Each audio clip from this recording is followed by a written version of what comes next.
ഇസാഫിന്റെ പുതിയ ലോൺ ഞാൻ കൂടി എടുത്താല് അടയ്ക്കേണ്ടത് ഞാനല്ലേ? എന്താ എന്താ അതും കൂടി അടച്ചു പോയാല്? ഇപ്പൊ വേണ്ട. ആഴ്ചയിൽ സാറന്മാര് വരുമ്പോ 8 അടി നീളമുള്ള ഞാൻ ഒളിച്ചിരുന്ന് മടുത്തു. സമ്മതിക്കൂല, സമ്മതിക്കൂല. മൈക്രോ ഫിനാൻസുകാർ ഈ കുടുംബത്താർക്കുമല്ലോ ദൈവമേ. അപ്പൊ ഇസാഫിന്ന് എടുത്ത് മുത്തൂറ്റിൽ അടയ്ക്കാൻ സമ്മതിക്കില്ല? 5000 രൂപയെ എന്റെ ഇന്ന് വാങ്ങിച്ച് പുട്ടടിച്ച് നിന്നിട്ട് നീ തന്നാടെ 1 രൂപയെങ്കിലും ഇപ്പൊ. ഇതുവരെ ദേഹം അനങ്ങാതെ ഇവിടെ ഇരുന്ന് തിന്ന് മാട്ട റമ്മം കുടിച്ച് നടക്കുന്ന നിനക്കറിയാമോ ഈ കട്ടിലിൽ ലോൺ നടത്തിയാണ്?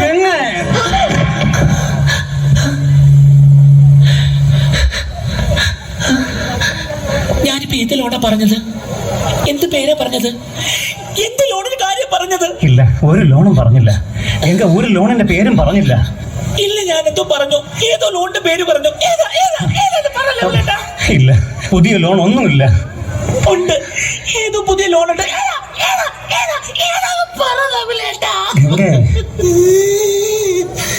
ഇത്ര എടുത്തതൊന്നും പോരല്ലേ?